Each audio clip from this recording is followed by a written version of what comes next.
ये मुझे लगता है कि भारतीय इतिहास के अंदर शायद पहली बार हुआ है। हम सुप्रीम कोर्ट का बहुत बहुत शुक्रिया अदा करते हैं कि इतने कठिन समय में आज जो देश के अंदर जो हालात हैं, पूरा डिक्टेटरशिप चल रही है, जनतंत्र को कुचला जा रहा है जगह जगह, सारे इंस्टीट्यूशंस जो हैं वो एक तरह से कुचले जा रहे हैं, रौंदे जा रहे हैं। ऐसे में सुप्रीम कोर्ट का ये जो फैसला है ये बहुत मायने रखता है जनतंत्र के लिए, और जनतंत्र को बचाने के लिए ये सुप्रीम कोर्ट का फैसला बहुत अहम है। इंडिया गठबंधन, इसलिए हम सुप्रीम कोर्ट का बहुत बहुत शुक्रिया अदा करते हैं। इंडिया गठबंधन की ये बहुत बड़ी जीत है, पहली जीत है, बहुत बड़ी जीत है और बहुत बड़े मायने रखती है। एक तरह से उन लोगों से छीन के लाए हैं हम लोग ये जीत। उन लोगों ने तो चोरी कर लिया था ये चुनाव, उन लोगों ने तो वोट चोरी कर लिए थे, लेकिन हमने हार नहीं मानी। हम आखिरी समय तक लड़ते रहे, संघर्ष करते रहे और अंत में हमारी जीत हुई। तो ये पूरे देश के लिए, इंडिया गठबंधन के लिए बहुत बड़ी जीत है और बहुत बड़ा संकेत देती है देश को। जो लोग कहते हैं कि बीजेपी को हराया नहीं जा सकता, बीजेपी को हराया जा सकता है, एकता से हराया जा सकता है, अच्छी प्लानिंग और स्ट्रेटेजी से हराया जा सकता है और मेहनत से हराया जा सकता है। ये इस चुनाव के नतीजों ने साबित कर दिया। तो मैं इंडिया गठबंधन के सभी पार्टनर्स को बहुत बहुत इसके लिए बधाई देता हूं। चंडीगढ़ के लोगों को बधाई देता हूं, जिनको चंडीगढ़ के लोगों की एक तरह से जीत हुई। चंडीगढ़ के लोगों ने तो नतीजा यही दिया था कि भाई इंडिया गठबंधन का कैंडिडेट मेयर बनना चाहिए, लेकिन उन्होंने चोरी कर लिया चुनाव। तो एक तरह से जनता की हार हो गई थी, लेकिन अब जनता की जीत हुई है और पूरे देश की जीत हुई है। पूरे देश ने देखा कि किस तरह से बीजेपी ने यह चुनाव चोरी किया। इस चुनाव में 36 वोट थे टोटल। बीजेपी के, कांग्रेस के, आम आदमी पार्टी के, अकाली दल के 35 काउंसलर और एक मेंबर ऑफ पार्लियामेंट, 36 वोट थे। उन 36 वोट्स की काउंटिंग में बीजेपी वालों ने 8 वोट चोरी कर लिए, 25% वोट चोरी कर लिए 36 के अंदर। सोचो, अभी कुछ दिन के बाद देश का बड़ा चुनाव होने वाला है, उसमें 90 करोड़ वोट हैं। अगर ये 36 वोट में से 25% वोट चोरी कर सकते हैं, 90 करोड़ वोटों में ये कितने वोटों की चोरी करेंगे, सोच के भी रूह कांप उठती है, रोंगटे खड़े हो जाते हैं। सुनते तो थे कि बीजेपी वाले गड़बड़ करते हैं, सुनते तो थे कि बीजेपी वाले बदमाशी करते हैं, वोटों की चोरी करते हैं, पर कभी कभी मन कर सबूत नहीं था, निकल के नहीं आता था।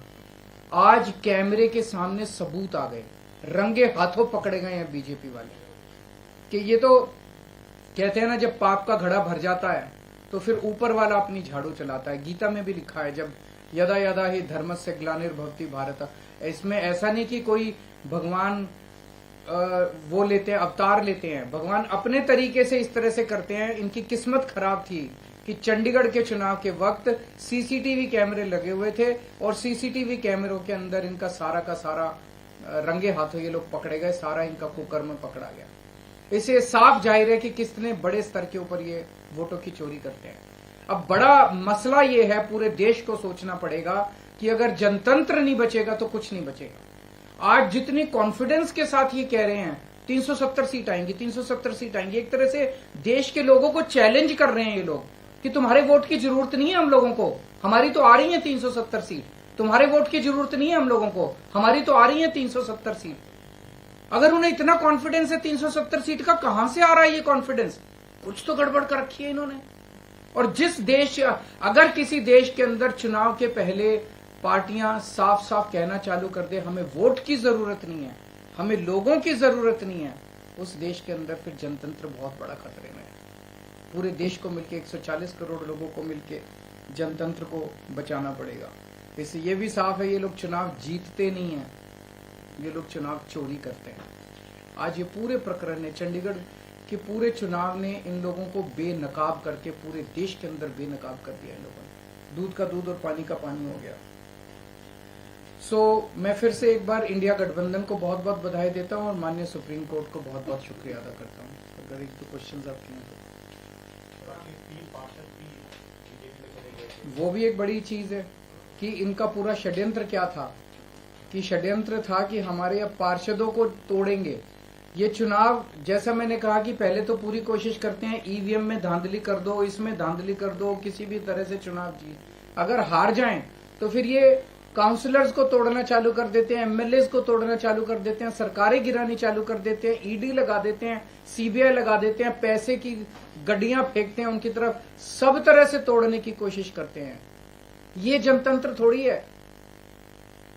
आपने दिखाया कि कैसे अगर आम आदमी पार्टी और कांग्रेस मिल जाए तो बीजेपी को हरा सकते हैं। मैंने अभी यही बोला, पंजाब में भी आप इस पर ये मैंने बोला कि किस तरह से अगर हम सारे लोग इकट्ठे हो जाएं, इंडिया गठबंधन के इस चुनाव ने एक बहुत बड़ा मैसेज दिया है।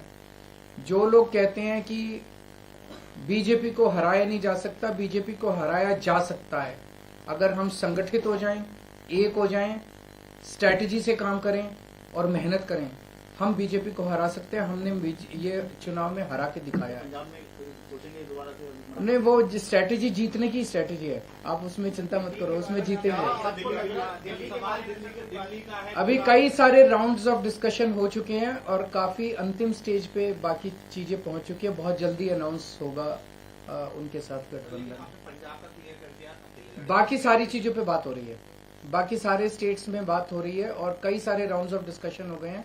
काफी अच्छी बातचीत चल रही है और काफी एडवांस स्टेज पे है। बहुत से आपके साथी हैं जो इंडिया अलायंस की बस में खड़े तो थे लेकिन धीरे धीरे उतरने की कोशिश कर रहे हैं। सबका अपना अपना वो है। मैं आज आपको लगता है कि उनको देखते आज के जो रिजल्ट उनको उम्मीद जगी होगी वो वापस आ सकते हैं। जो लोग देश को बचाना चाहते हैं उन सब लोगों का इंडिया गठबंधन में स्वागत है। सर, आपको लग रहा है लार्ज स्केल रिगिंग भी लोकसभा के समय ये अपोजिशन को, इंडिया ब्लॉक को अब डर है, जिस तरह का पिछले कुछ दिनों में घटित हुई है चीजें? देखिए, ईवीएम को लेके बहुत प्रश्न उठते रहते हैं। जैसे मैंने बताया, इनकी मल्टीपल स्टेजेस हैं। पहले तो ये चुनाव में गड़बड़ करते हैं, तरह तरह की गड़बड़ी करते हैं, वोटर लिस्ट गड़बड़ कर देते हैं, ईवीएम के अंदर गड़बड़ी की बहुत सारी शिकायतें और बहुत सारे वो आए हैं, लेकिन उसके ऊपर कभी भी इन लोगों ने जनता का विश्वास जीतने के लिए ईवीएम के गड़बड़ी जो आरोप लगे उसको इन्होंने जनता का विश्वास स्ट्रेंथन नहीं किया। तो ईवीएम के उसके बावजूद भी अगर ये कहीं चुनाव हार जाएं तो फिर ईडी है, ईडी छोड़ देते हैं, सीबीआई है, सीबीआई छोड़ देते हैं, उससे भी कोई नहीं माने, पैसे फेंकते हैं उसकी तरफ। उसके बाद ये एमएलए और एमपी तोड़ लेते हैं। इस तरह से जनतंत्र मल्टीपल लेवल पे अब खतरे में है और जनतंत्र सबसे इंपॉर्टेंट है देश के अंदर। जनता की चलनी चाहिए, जनता अपनी सरकार चुने।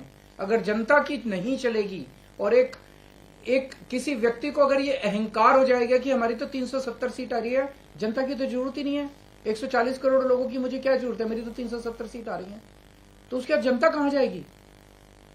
जनता अपना घर बैठे, वो कह रहे हैं कि जनता घर बैठे, हमें तुम्हारी जरूरत नहीं है। उसका मैं डिटेल्स पता करके बताऊंगा, क्योंकि मुझे नहीं पता अब लीगल क्या पोजीशन है।